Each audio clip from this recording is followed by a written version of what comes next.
I'd just like to say a few words about SSGN as usual.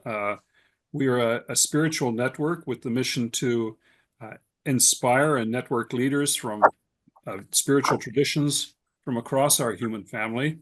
And our purpose is the personal transformation of our consciousness in the service of sustainably healing the earth. So our Conversations program is held approximately once a month, and we're very pleased to have Alan Ottaro joining us from Nairobi. And I'd like to introduce my colleague Sam King to chat with Alan. Sounds great. Well, welcome everybody. It's great to be with you. I'm Sam King. I work with the Yale Forum on Religion and Ecology, and I also serve as a board member with the Spirituality and Sustainability Global Network. And so we're delighted today to have an opportunity to chat with Alan Ottaro, who I had the chance to meet last fall and is a hugely inspirational leader for the field of ecological spirituality and the Laudato Si movement, particularly across the African continent. So Mr. Alan Ottaro is the founder and executive director of the Catholic Youth Network for Environmental Sustainability in Africa, based in Nairobi, Kenya, and which currently has chapters in 10 African countries. Mr. Ottaro is also a member of the Global Membership Council of the Laudato Si movement. Passionate about bridging the gap between policy and practice, Mr. Ottaro has also mentored younger colleagues from different African countries where his organization has chapters, enabling them to effectively understand and participate in environmental policy processes and programs. Mr. Ottaro is passionate about engaging young people and faith communities in promoting environmental sustainability with a strong social justice perspective. And I know he's joining us by phone amidst a storm in Nairobi, and I just wanted to extend a warm welcome and deep gratitude to Alan Ottaro. Thank you. Yeah. Thank you. Thank you very much, Sam. And I hope you can all hear me. And I hope that the connection does not get affected any further by the current storm. So thank you. It's wonderful to be here. Thank you so much for the kind invitation. Absolutely, Alan. And deep gratitude to you, and we'll savor as much time as we have together with you as long as the connection endures. I thought we might start our conversation, Alan, just by hearing a little bit more about your personal journey into ecological spirituality, right? As we think about this intersection of spirituality and sustainability, how did you get so passionate about this movement and this particular intersection of faith and environmental action?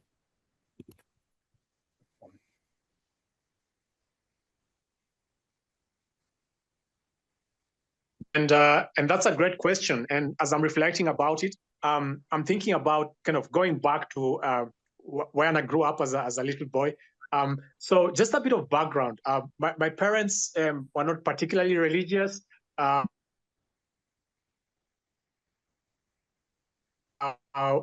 Particularly when I was growing up, family is Catholic, and my dad is Anglican. So, but I don't remember, going to church or to mass or anything like that when I was growing up, unless either my uncles or my aunties from my mom's side were visiting, and they'll take me along with them to the local Catholic parish for mass. And this was only at Easter or at Christmas, which is when they would visit for family.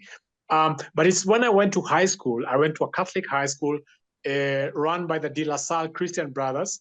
And the high school was run on the basis of self-sufficiency. So as a student, it was a boys' school, so we grew our food. We had some livestock, we had a vegetable farm, and so on. And so the school calendar was organized in such a way that we had time for both our classes, but also for attending to the farm. And I think that's where that seed was planted in me. That if you take care of the land then takes care of you. And this really molded me, because that's also where I kind of made up my mind that I want to continue on that faith journey and to really become Catholic.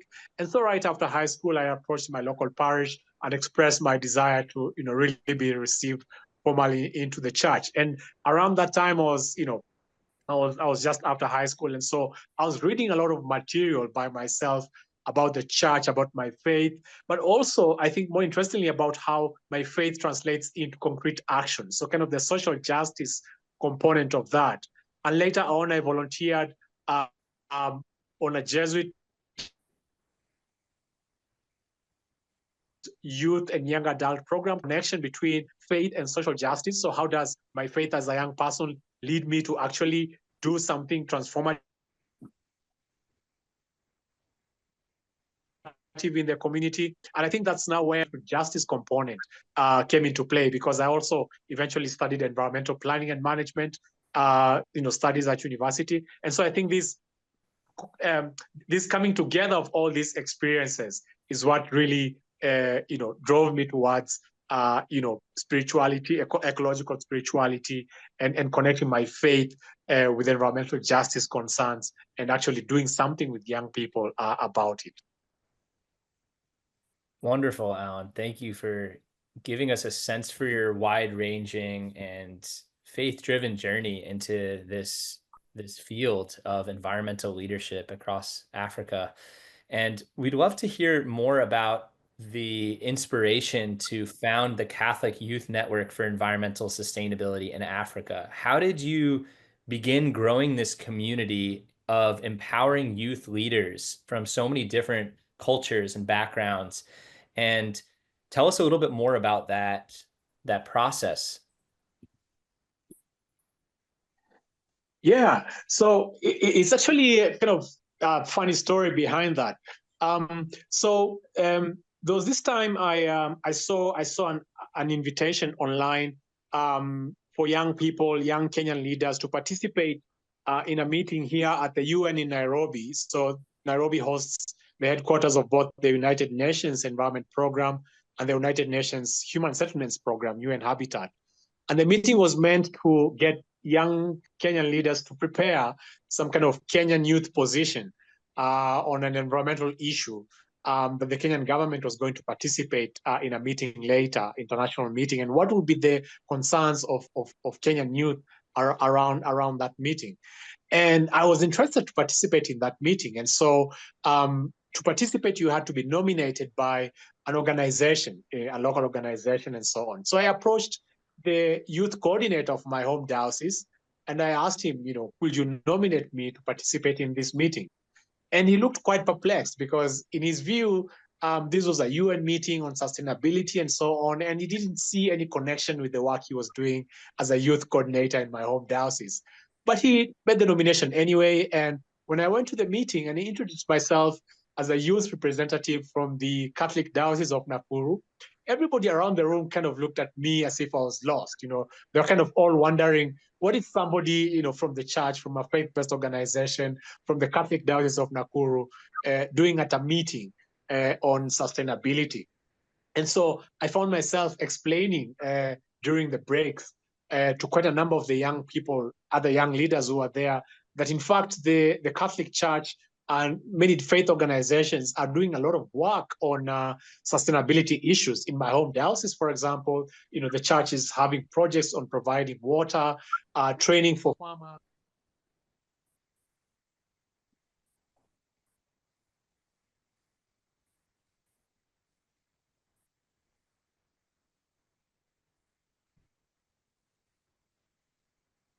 Thanks, Alan. I think you're muted now. Hello, Sam. Can you hear me? Yes, we can hear you now. Hello? Yes. Alan?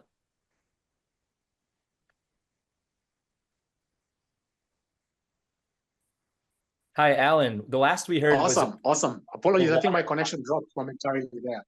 That's okay. Do you want to... The last we heard was about the water projects that you were pursuing.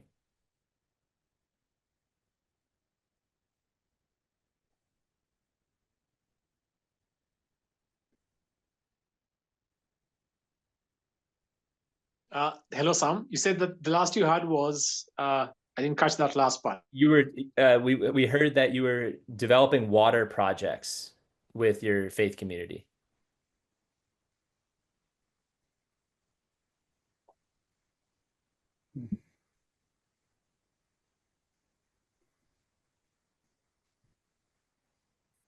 Hello, can you hear me?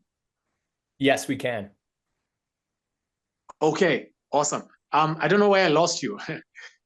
Yeah, right when you were talking about the water projects with your faith community. Okay, yes.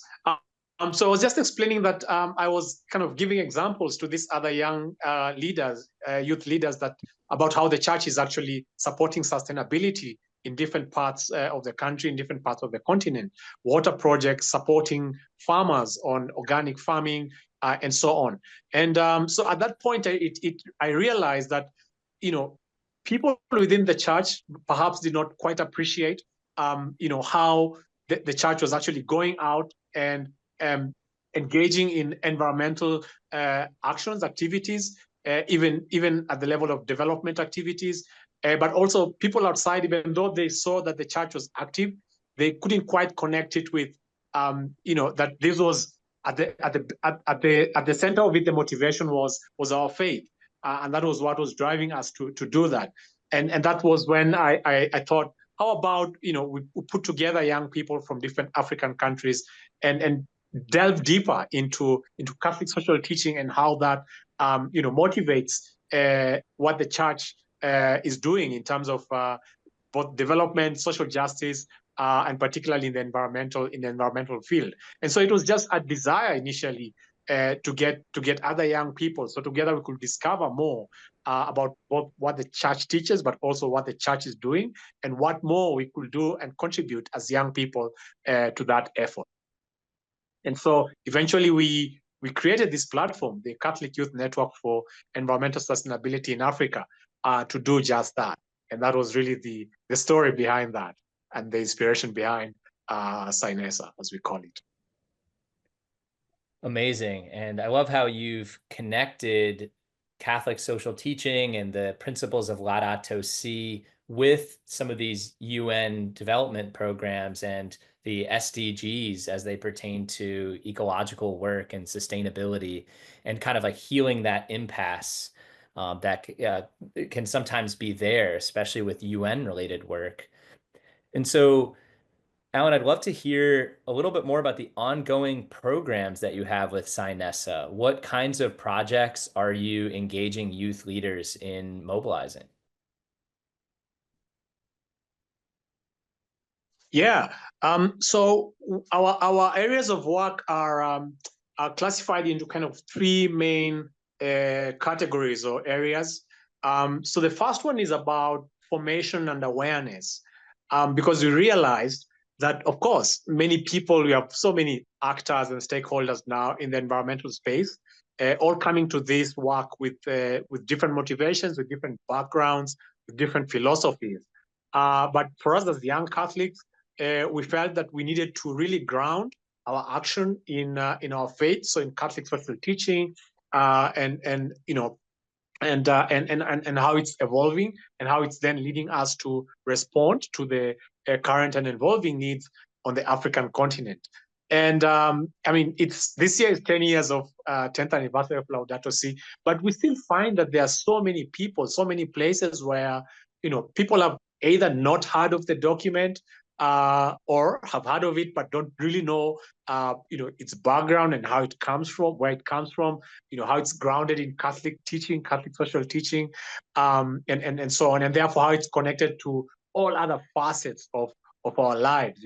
As Pope Francis says, everything is connected. So we felt that is important to continue to do that, so that even as we engage with other people, participate and collaboration with other stakeholders, at least we are grounded as to where we are coming from in this work, and not just as a work or as a project, but really as a vocation, as baptized Christians on care for our common home.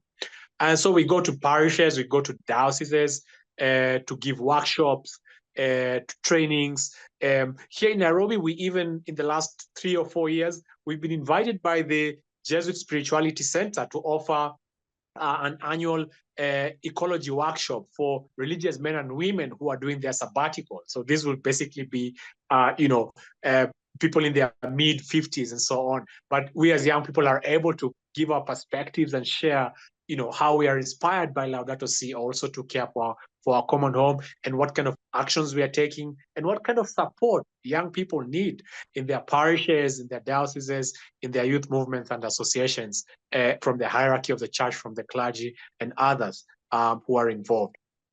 Then the second element of our work is the networking and advocacy. So the N in CYNESA, of course, network, is to build bridges, to build friendships, to build a community of young people, inspiring each other through what they are doing. Because sometimes we find that many young people, particularly in Africa, have fantastic activities and initiatives, but because they are not able to link up with others who are doing something similar or who can what they're already doing, it's easy to give up. It's easy to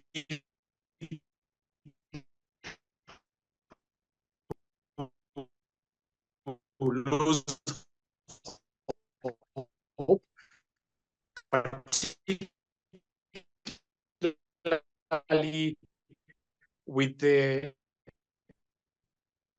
devastation that we are seeing from the climate crisis.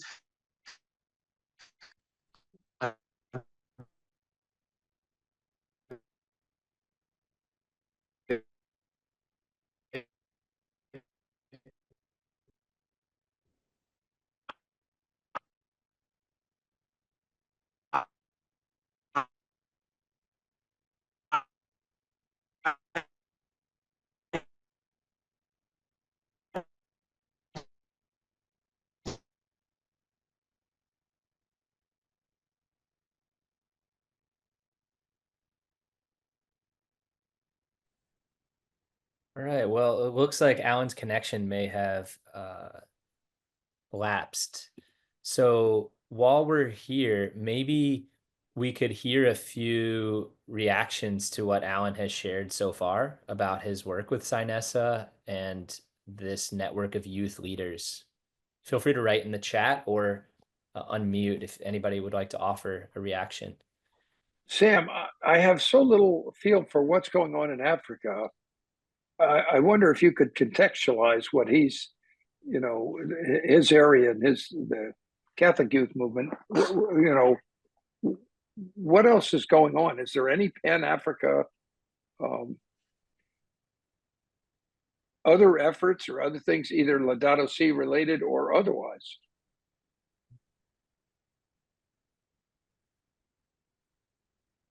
Honestly, I'm not sure I'm the right person to answer to that. Well, I understand that. Be honest, yeah. Maybe somebody else, but yeah. does anybody else want to? Oh, it looks like Alan is back to hopefully provide some clarity on that. Let me draw him out. Alan, can you hear us?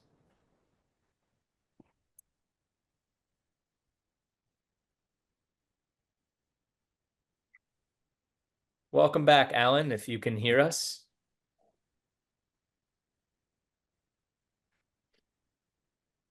So I can fill in some information that we have there's an effort called Humanity, I Am Humanity.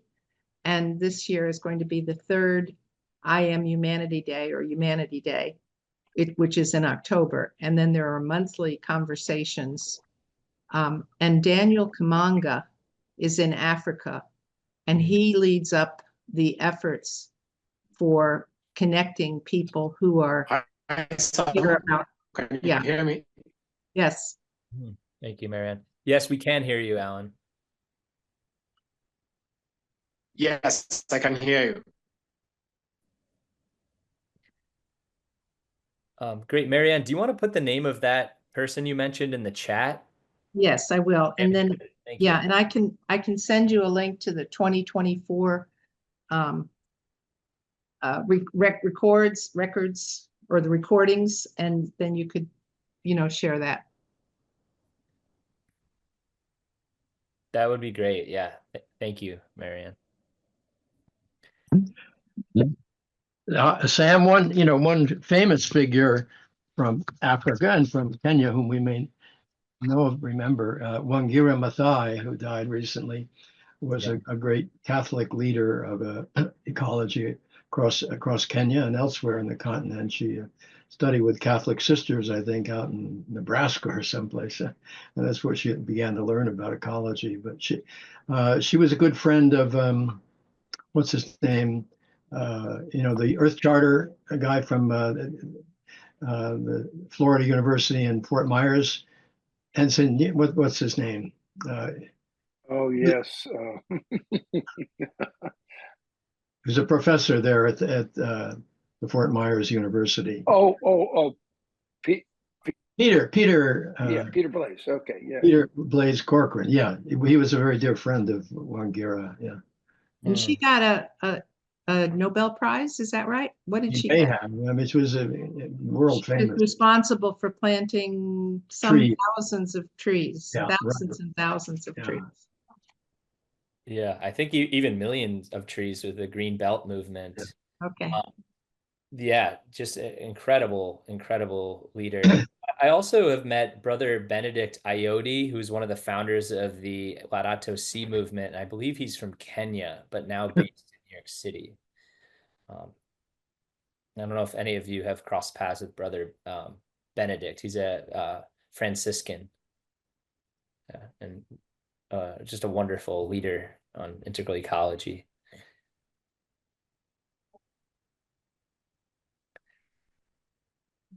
We did meet Cardinal Turkson when we were in That's right. Assisi, yeah. And I gather they've elected a new pope. Oh, really? Who? Haven't announced who it is yet. Oh, really? Yeah. Yes, They have white smoke. Is that it? that's white correct. smoke. Yeah. Mine. Well, Turkson was the one in charge of making Laudato Si happen. So he was very involved in that. It's been very involved in ecology. Was Cardinal Turkson from Ghana? From yes. Yeah.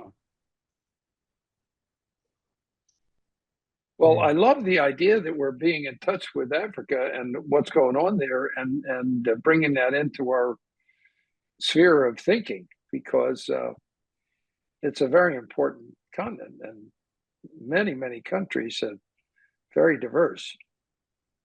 Yes, and That's about my lack of my. I've been to Cape Town and flown in there a couple times, but that's about it. I know so little about Africa in terms of what's, especially anything that's going across the continent, across many countries. I've been to Nairobi many times, and back before Sam probably was born, gave a seminar with tribal nomadic people and all across the country. And the sense of it's as with indigenous people, the sense of ecology and nature is very strong, and could be integrated within the Christian tradition. So I think it's potentially very resourceful. And excuse me 1 minute. Yes, sir. Are you? Do you have other contacts, Sam, with other activities in Africa that either Yale Forum or any other connections like that? Yeah, we certainly do. There's a professor at Harvard Divinity School who has been an advisor to the forum, Jacob Olupona, I believe, who comes from the Yoruba peoples of Nigeria. He has been a collaborator, and also Father Fidelis was at the conference a couple years ago. Yeah, and I think he's been involved with some of our programs here at the network. Right. And we hope to have Father Fidelis on Conversations to tell us about his initiative in Nigeria in the future.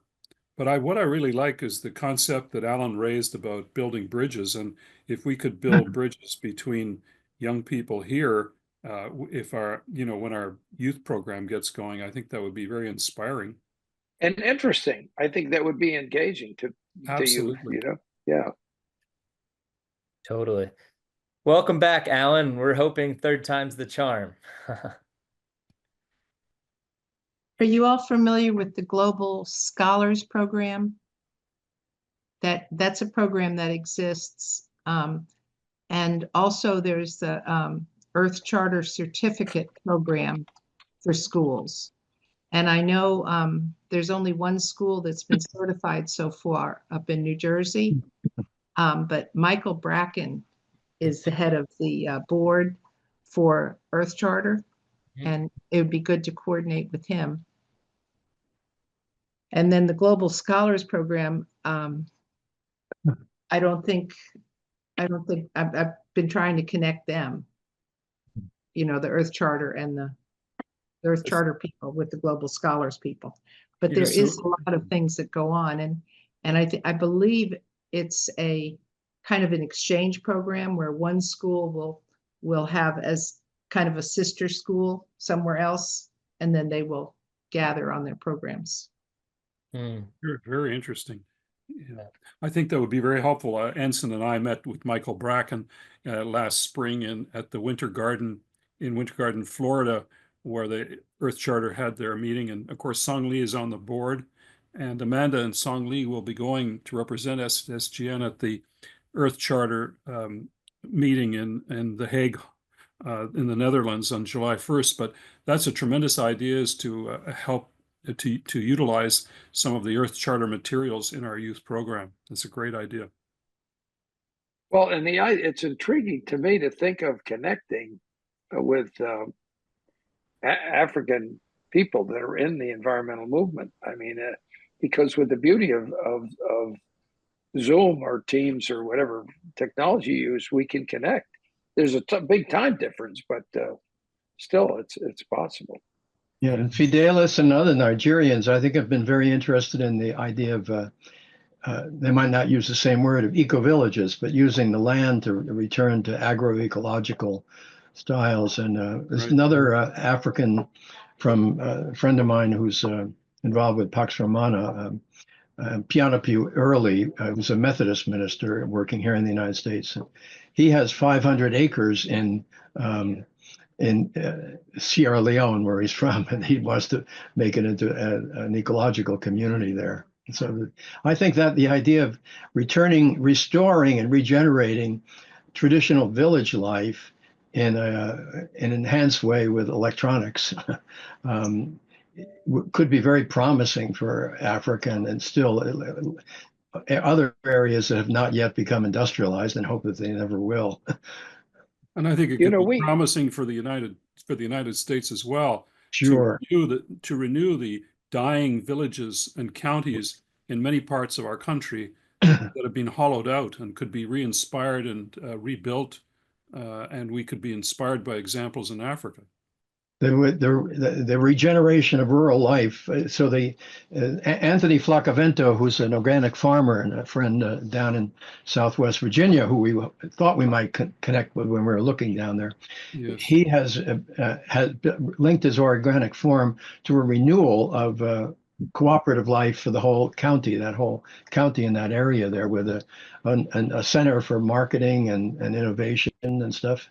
So yeah, I agree that there's a great need for regenerating rural life, and because the industrial model and colonization as well is trying to force everybody into these mega cities, which I think are potentially enormous death traps in the long run.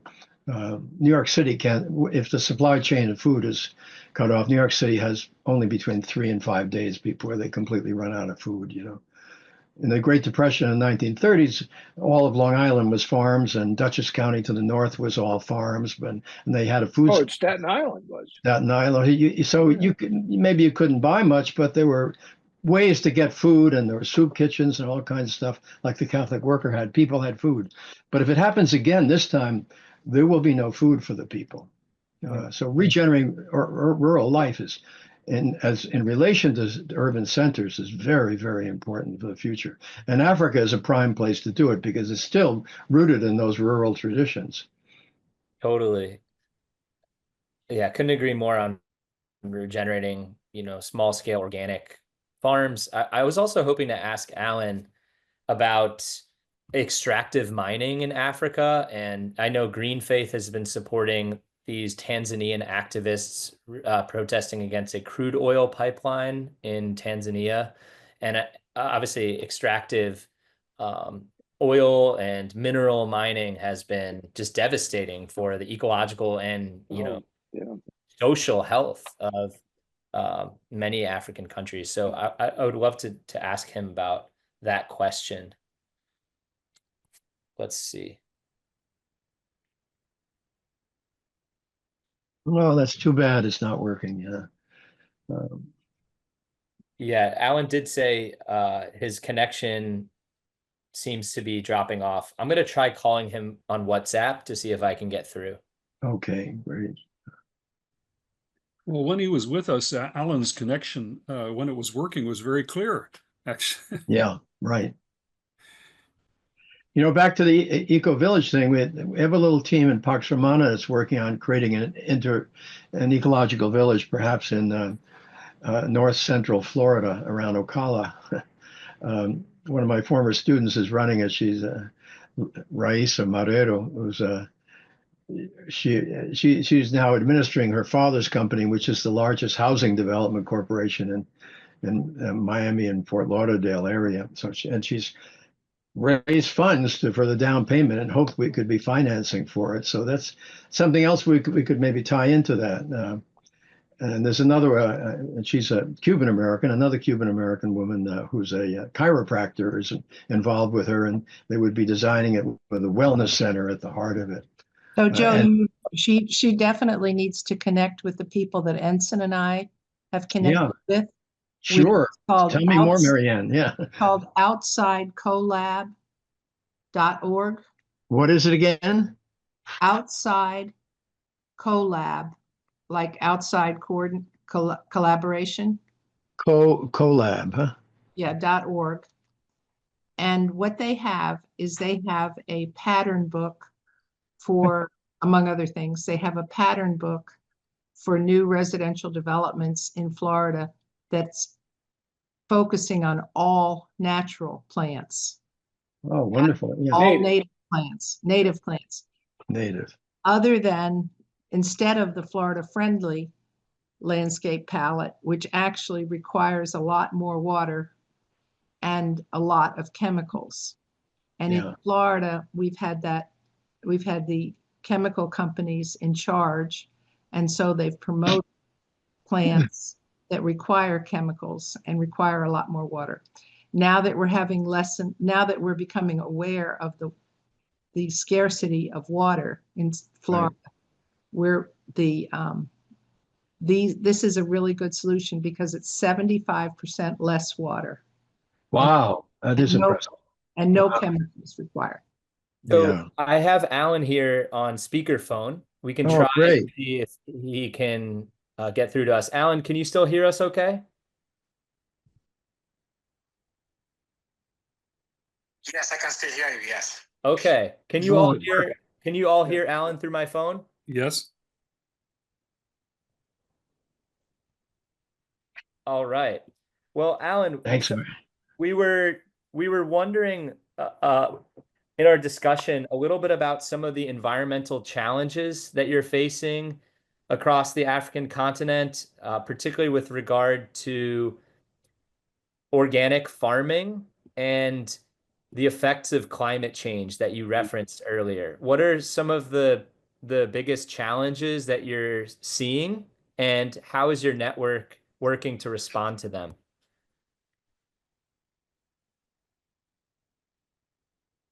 Sorry, can I say again?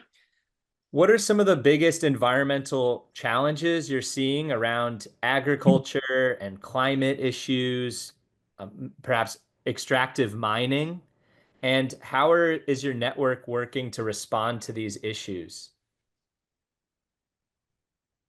Oh, yeah. So, of course, there are quite a number of environmental challenges on the African continent, ranging from deforestation, which seems to be one of the biggest issues, particularly now in the Congo Forest Basin, but also in Eastern Southern Africa, where CYNESA has most of the chapters. So tree planting, or rather tree growing, as we call it these days,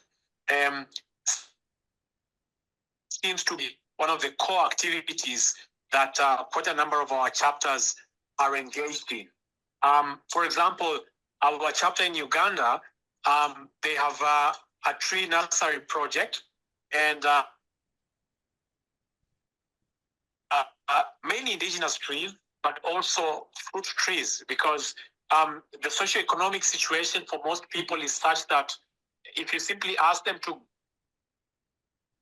grow tea, that any incentive to do that.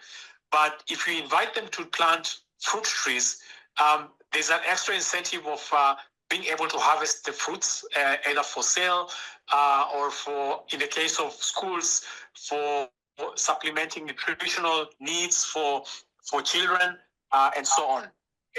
Additionally, waste management is also a big issue of concern, particularly in urban and peri-urban centers on the African continent. And so the awareness campaigns that some of our chapters do to encourage people, for example, to manage their waste better, particularly at the household level, by training them on how, for example, to separate and segregate their waste, so that they can then use organic waste to make compost and manure, which they can then utilize for their farms for organic farming, and then separate that from the other type of waste. But also encouraging the people to stop using single-use plastics, for example, because single-use plastic has also been a big source of pollution, particularly in Southern African countries. Quite a number of those countries have not put in place bans on the use of single-use plastics. So those are kind of the things that we've been working on in terms of addressing the pertinent ecological issues. But I would say we've been focusing quite a lot on the awareness efforts, because once you get particularly the younger generation to understand what is going on, they are more suited, and it's easier for them to kind of change their habits, to adapt their lifestyles to be more sustainable than the older generation can. Mm-hmm. Amazing that you're galvanizing all those educational and awareness campaigns. I'm really interested to hear about your work promoting the planting of fruit trees, which both native to particular regions and also can be a source of revenue for small farmers. Alan, while we have you here, we are a network, and I know that you are also creating this tremendous network across Africa. What modes of collaboration do you see are possible? Like, what kinds of support does your organization need? And do you see any possible ways for a network like the Spirituality and Sustainability Global Network to work together with CYNESA? Are there any opportunities for partnership you see? Absolutely. I think one of the key challenges of particularly a youth-led, youth-serving organization as we are, is that generally speaking, there isn't much support for youth initiatives on the African continent. And this is astonishing, because the African continent is the youngest continent in terms of its demographics. Something like 70% of Africa's population is below 35, and so you would think that the leadership and various leaders will put more effort into supporting youth transformative leadership, but that hasn't happened. So one of the things that we are looking at investing in particularly is to build youth leaders, all-round youth leaders who can then be able to respond to the ecological issues, because the ecological issue is just one element of a much broader challenge that we are facing, and so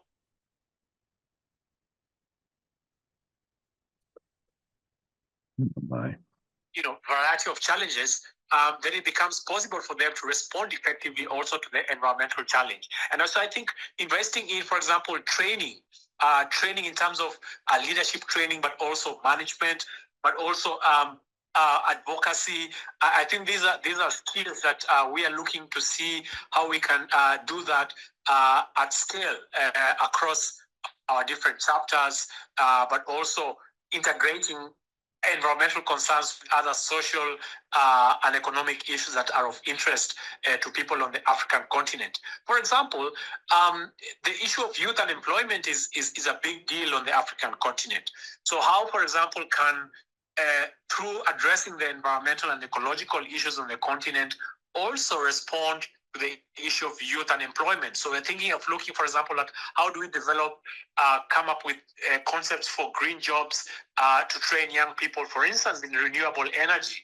I'm unable to join the call via Zoom because the grid power went off because of the storm.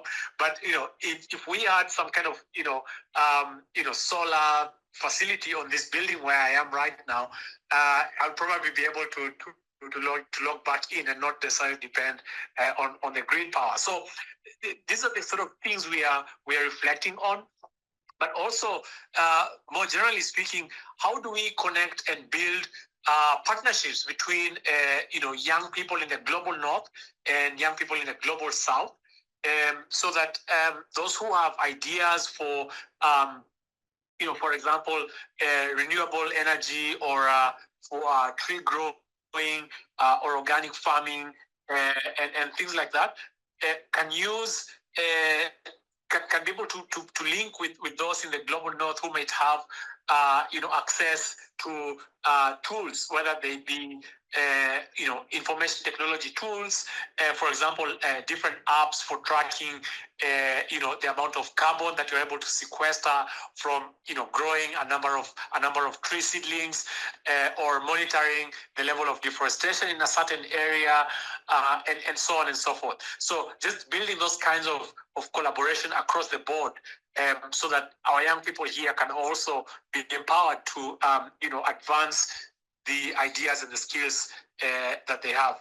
And then, of course, one of the key things that we're really interested in doing as CYNESA is expanding our presence across the African continent. In your introduction, you mentioned that CYNESA has chapters in 10 countries in Africa. We'd love to at least, if we can, make that 30 by 2030. So that's in just 5 years' time. So it's an ambitious effort. It's an ambitious dream, but it's something that we can definitely, by leveraging, for example, on social media, because a lot of young people are present on social media, by leveraging on that, but also increasing our capacity to reach out to visit these young people in their associations, in their movements, in their parishes and dioceses across Africa, that would be fantastic. So through strengthening our networking, our collaboration, and getting contacts, particularly in those places where we do not have a presence yet, and introductions and so on, that would be, will help us make great advancements in terms of realizing that ambitious desire of reaching even more young people across Africa and building those collaborations as well. Wonderful. I love to hear the range of ideas you have for empowering and equipping youth leaders to address issues of climate change and species loss and pollution and empower them. I think it resonates a lot with SSGN's ongoing mission, where we're investing more and more energy into empowering youth leaders, Alan. And so I'd love to find ways as we build out this program of empowering youth leaders to be advocates for spirituality and sustainability, to be partnering perhaps with some of your youth leaders and finding ways of connecting on some of these advocacy opportunities and sharing resources, as you said, whether it's app development or tools to monitor deforestation, educational content. I know certainly we're trying to create with the Maris Network more resources on social media that are kind of educational tools about composting or waste reduction or climate advocacy. So I would love to find ways of expanding our collaboration in terms of youth networks. Alan, I'd love to open up the conversation to the group here for some questions and dialogue with you in light of all the amazing insights that you have shared. Sounds great. Yeah, Joe Holland has his hand up. Okay. Hello, Alan. Good to meet you. I was Jumbo. I was in Kenya many times, sometimes many times before you were born, probably. I had a question, two parts of a question. First, is this Catholic network, is the International Movement of Catholic Students, IMCS Pax Romana, and or Young Christian Students, YCS, have they been involved at all? That's actually a great question because, as I mentioned earlier before, kind of while I was on Zoom before I got kind of disconnected, I had mentioned the fact that one of the things we've been doing and really looking to do is to strengthen the networking component of our work at CYNESA, and that involves not just building our own organization as the Catholic Youth Network for Environmental Sustainability in Africa, but also helping other existing youth movements and associations, to strengthen their ecological programs or their eco programs. And here in Nairobi, the regional offices, the African offices for both the International Movement of Catholic Students and International Young Christian Students, Right. are both based here in Nairobi. And Yeah, so I know they have a strong presence there. Yeah. kind of discuss and plan together and see how we can mutually support each other in this common work that we are doing on Care for Our Common Home. So we do interact from time to time and explore how we can have joint activities and programs from time to time. Wonderful. The other part of my question is, and we were actually talking about this before we got cut off, as I'm sure you know better than I, that there's a great need for rural regeneration, particularly around agroecology, and there's a worldwide movement of eco-villages, so they're creating new villages. But another part of the side of that would be to regenerate existing villages and provide employment for young people and get back to the land, and also integrating it with electronic technologies at the same time. Is there any sense of that going on, Alan? Yeah. So I was just in Uganda a couple of weeks ago, and we have a very vibrant chapter, CYNESA chapter in Uganda.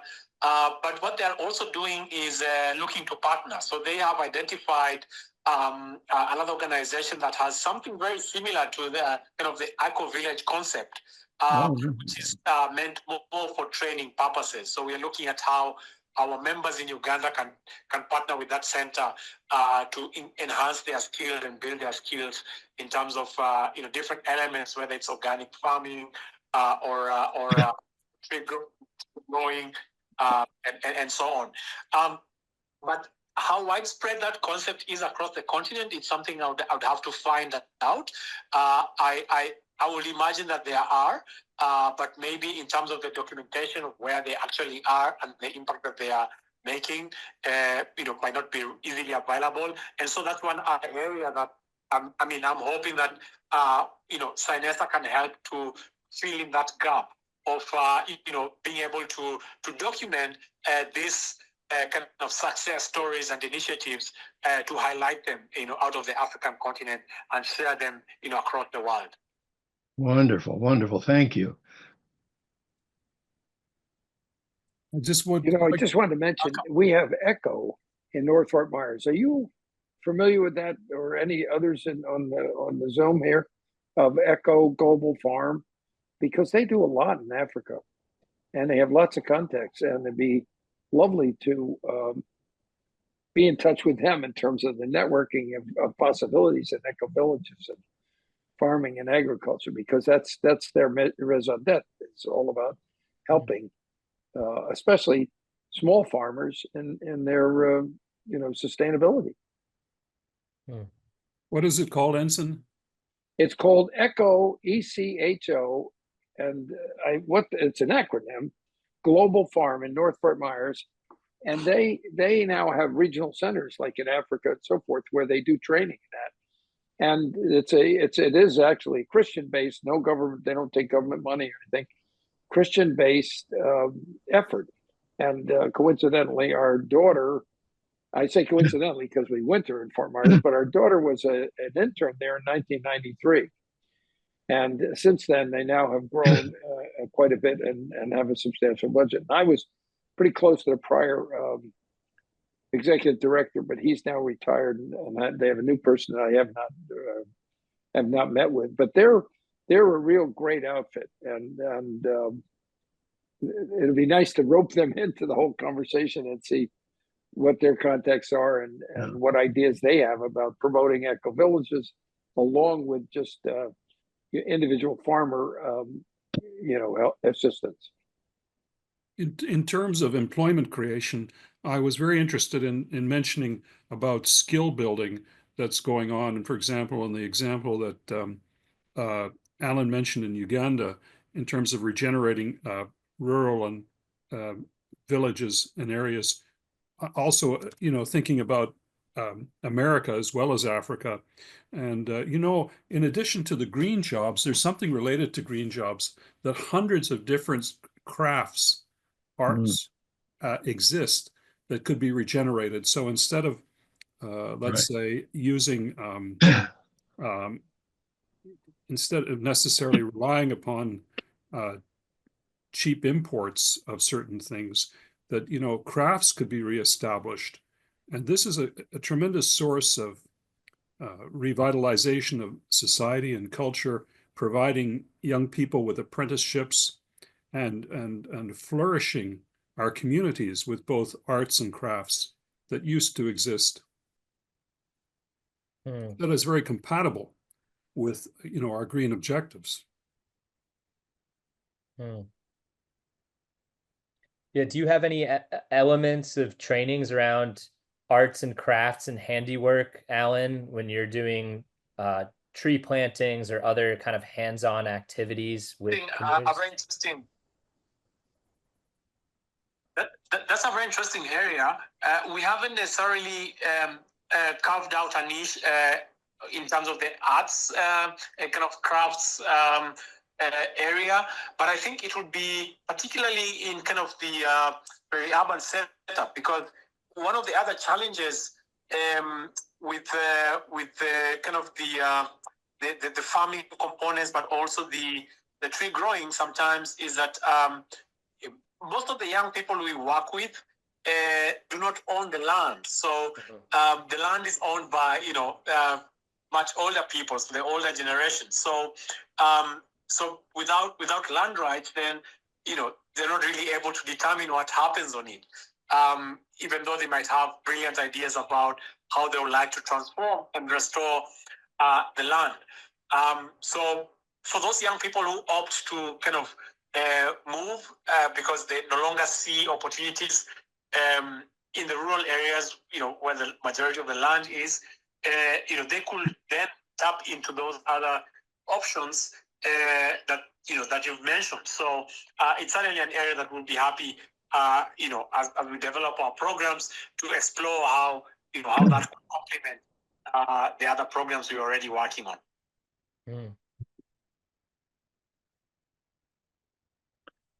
Another question, Sam? Yeah. Please. Alan, I wonder what is happening in regard to ecology and Laudato Si, et cetera, at the Catholic University of Eastern Africa in Nairobi. Any developments there?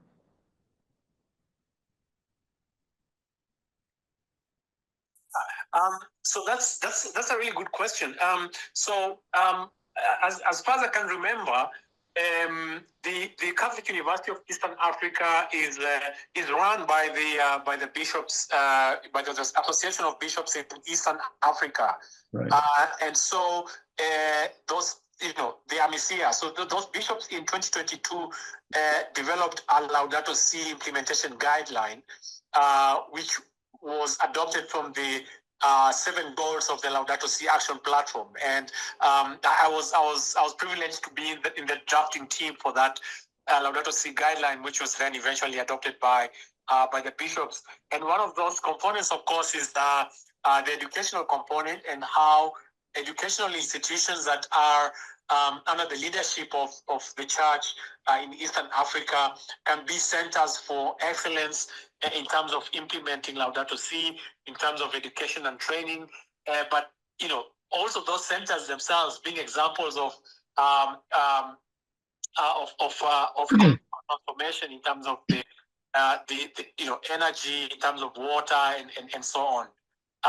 So I know that on the educational front, that seems to be doing quite well. There's a vibrant chapter of the Laudato Si movement at the university, and I think they also probably have some environmental related courses. But I don't know in terms of the other elements of how they're transforming the campus, for instance, to be a green campus. I haven't really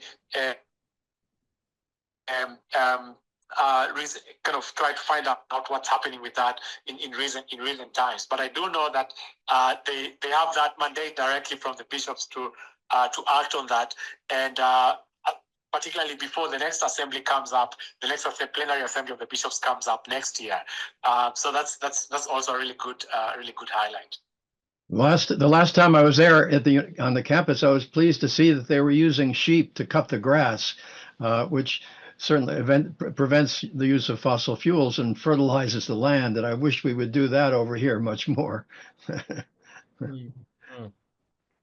Absolutely. Yeah. Yeah. I did want to ask you too, Alan, about your observations on the renewable energy transition in Kenya, and perhaps more broadly. Do you see access expanding to solar and wind and other renewable energies? What barriers exist in moving away from fossil fuels toward renewable energy? Yeah, I think one of the key issues is lack of kind of proper, regulatory frameworks to kind of govern or shape how renewable energy is adopted, but also how it's distributed. Because one of the key challenges with energy in most African countries is the distribution part. So Kenya, for example, has managed to develop quite a good mix, energy mix. So we do have geothermal, we have hydro, we have a bit of wind, and there's also a bit of solar as well. But the distribution systems are still quite outdated and not efficient enough. So we still have a lot of wastage in the transmission, for example, transmission lines and transmission infrastructure. Quite a bit of it hasn't reached rural populations that really need it. But then you also have other bottlenecks at the policy level. So while renewable energy offers opportunities for people to, for example, create mini grids at the local level and therefore have some sort of energy autonomy, kind of off the main, grid that is, under central control, and therefore is less accessible and also tends to be expensive. The policymakers have kind of also created this large, almost kind of monopolies that then are given the licenses, to run and do the distribution. The model of having the mini grids and kind of communities and people having autonomy over the possibility to have, for example, solar, and therefore supply a few households in a certain location or community and so on. I think the other thing is the prohibitive cost. So we do not have local plants that manufacture the solar panels, for instance, or the wind turbines and so on. So they have to be imported, and therefore automatically the cost goes up. And those who are able to do or to bring in those components, are also few, or are also, just, the connected few, so to speak, and so they have the opportunity to, to exploit the rest, by inflating prices and so on. So defeating the whole purpose of,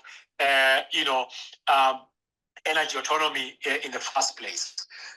So I think while Africa has tremendous potential, particularly for solar and also wind, we see a lot of challenges at the level of political will and leadership at that level to create enabling environment that really makes these resources accessible to the communities that really need them, urgently, as such.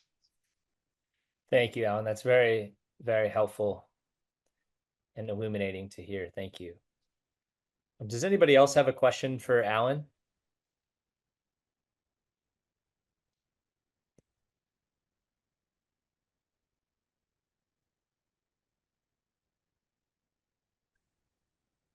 Well, if not, I think we can thank you, Sam, for speaking with Yeah, I Alan. think it's a great start. Yeah, it's a great start. Yeah, wonderful. Very stimulating insights, and it's also inspired hope, I think, for positive bridge building, which we'd like to follow up on many of the excellent points that were raised. Yes. And so I thank you very much, and I hope we can have another conversation with Alan in the future, and maybe bring in other youth leaders to have a dialogue that could be helpful to us building our youth programs here and exchanging best practices. And I'd like to say that we're looking forward to upcoming conversations. We're hoping to have Dr. Lila June Johnson speaking on Indigenous traditions related to spirituality and sustainability. And so I'll keep you posted on that. And also we'd like to have Father Fidelis speak about his initiative for an agro-eco village and youth training initiative in Nigeria. And I'd like to also, in closing, thanks to Natasha and Kolisha for their help in making sure we had a smooth program today, despite the various challenges with storms and other things. So thank you very much, everybody. And Sam, thank you. And Sam, thanks a million. Yeah. Thanks, Special Dan. thanks to you, Alan, and look forward to staying connected and finding ways to collaborate moving forward. And thank you for the great work you're doing. Thank you. Thank you for having me, and thank you all so much for your patience despite the connectivity issues on my end. Thank you. Not a worry. We're very blessed to have your presence here. So thank you again for joining us amidst the storm, and yeah, have a blessed evening, Alan.